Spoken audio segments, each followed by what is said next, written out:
What's going on? The video's out of my 50K calisthenics Savage event race. Um, the video, it really just kind of like shows you what the event is and me executing it. One thing that it does not capture is like what it took in order to complete that event. So I just want to put in my 2 cents. So, starting off, I already knew it was going to be more of a challenge than when I did my 10-mile training. Reason being, it was going to be 90 degrees at the high of the day. I still felt pretty good. I felt pumped and ready to go to start the whole thing. Once we kicked off, I'm going to go through this pretty quick. So the first 5 miles went really well. I finished it in just over an hour, so I was moving at about an average of 5 miles per hour with the calisthenics included. Well, mile 6 through 11, I started having a really bad hot spot in the back of my ankles. I knew from the Saucony shoes I was wearing, I always had ankle problems with those shoes, but I wore them anyway. It's my only road shoes, so we went with that.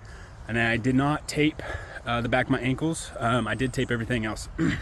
So I had to get help from outside source to come and help me out, and she did a great job. She brought me everything I needed plus more.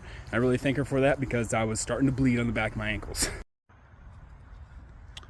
Well, once I hit mile 14, in my head, I thought I did 16 laps. So I thought I was halfway through, and I asked what the next lap was. Thinking he was going to say 17, ended up being lap 15. So in my mind, I was 2 laps ahead.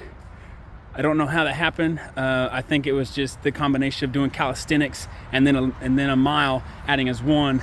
Somewhere in there, I added 2 or something. I don't know, but yeah. Once I heard that, it was a pretty low moment. Probably the lowest moment in the entire race at lap 14, not even halfway done. So it took me a while to be able to fight out of that.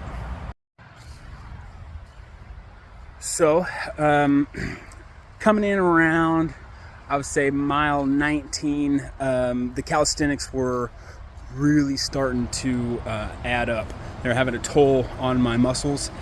I was probably like pretty low on electrolytes for sure. I was keeping up on potassium and sodium the best I could.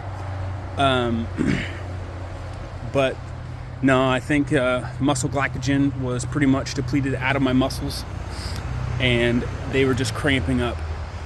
Every single time I would do like a set of 12 to 15 push-ups, I could only do 2 to 3 after that, and my triceps would seize up, my chest would start to cramp up, and finally I fight through the push-ups. This happened every time from I would say about mile 17 or 18 all the way to 31 miles. So that was tough. That was really tough. But fighting through those, I can get through the squats pretty slow at this point, and it really didn't affect me too much to get through the squats, even though I had to do them slow because I knew I had lunges coming up. Once I got done with the squats, lunges were they were like my kryptonite. They hurt so bad, every single one of them. But I wanted to make sure I made every single one of them count. Like, I wanted to get full depth, full range of motion, every single rep. I didn't want to slack on any of them. So that made it more difficult. I wasn't pushing off my knees. I wasn't doing any shortcuts.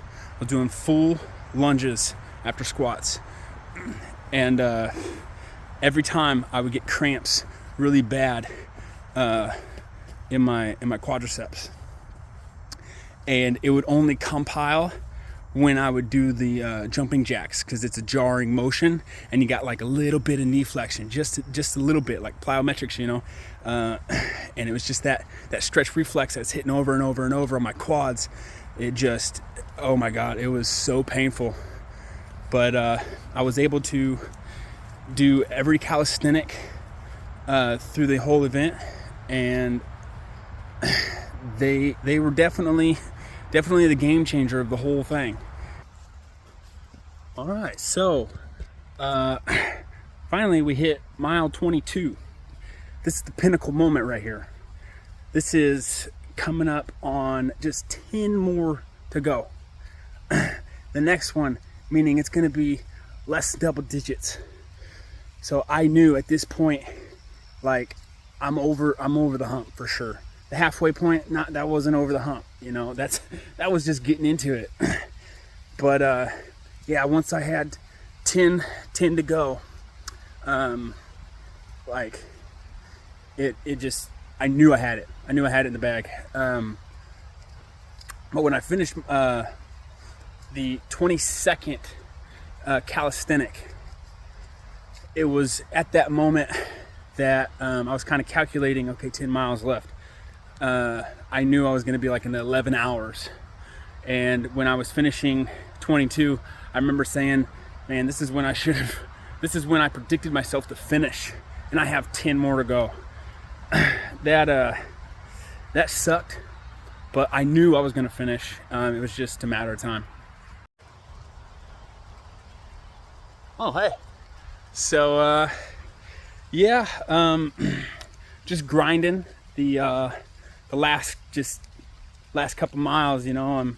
I'm down in the single digits now, coming into about 5 miles or 5 laps to go. I had to reach out to some people and kind of get some extrinsic motivation, you know, from other people to help encourage me to kind of push these last couple loops out, because it's not getting any easier. You know, I still got calisthenics to do. I'm not just running 5 miles. I have to do 100 calisthenics every single lap. That doesn't seem like much. It doesn't seem like much. It doesn't, because it's really not. You know, you go do 100 calisthenics or something, 25 reps, 4 exercises, and you'll be able to do it no problem. You know, and if you've done a 50K before, you just kind of think, oh, well, I can do that. Yeah. It's not that easy. I did 10 miles of it on one of my training runs. And I thought, yeah, this is going to be simple. It's not. Like, just getting through that 10, I was in uncharted territory at lap 11. I still had 21 miles to go. So, you don't really understand what it takes to push through the last couple miles when you've been suffering for 16, 20 miles, you know? So, yeah, it was hard, but I knew coming into the last couple rounds, like, I had it, and I was really kind of I was chasing the darkness. I was trying to finish before it got dark. That didn't happen. I actually ran in total darkness on the last 2 laps that I ran. And I don't know what it is with the nighttime, but I come alive in the night. I don't know what it is. I think it maybe, I don't know, it's the radiation from the sun that's beating down on me that's kind of tapping me out. You know, maybe I'm half werewolf. I have no idea. But yeah, so the last 2 laps were in the darkness, the last 2. And I pushed them out as fast as I was doing, like lap 10, lap 12. I was pushing under 14 minutes for the calisthenics and for the lap. Like, it was crazy. I mean, I was almost sprinting the last 2 laps. I mean, the calisthenics were super hard still, but I was pushing them. I was pushing them hard. You can see in the video my last round of calisthenics. You can see like how I was pushing those, and I don't know. I think it was just pure determination to finish, and I'm so glad I did it. Like, you can see in the video, I wanted to finish at lap 14. I wanted to finish at lap 14. I thought it was lap 16. It was lap 14, and it almost broke me. And there's a couple videos that weren't posted in there when I was met like just a couple hundred feet from finishing a lap, and they'd run with me, and I would speak just say a couple words. And I was always trying to say something motivational or inspirational, hoping it would make it into the video. There's one instance where I'm talking, but you can't hear me. There is one thing I said that I think was pretty inspiring to myself. But I was telling myself, I was saying that, like, I was reaching like total mechanical failure, which I was. Every time I do push-ups, I would reach mechanical failure. Like I couldn't do any more, and I had to stop, and I could only get like 2 or 3, and my muscles would just completely contract, and there was nothing I could do about it. Just get 1 or 2 in, and just try to get the 25 and move on to the next exercise. But what I said is I was reaching total mechanical failure. Everything inside my body, everything like physical, was telling me to stop. Like I had nothing left. Like everything was telling me to stop. I'd be running, and then my legs would start to seize up again.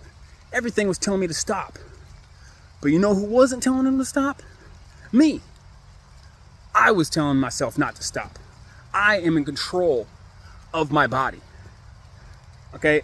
I would literally have to reach complete mechanical failure. They would have to pick me up off the sidewalk. I wasn't going to stop. I wasn't going to. And it might not be a big deal to a lot of people what I did, but I'm proud. And no one can take that from me.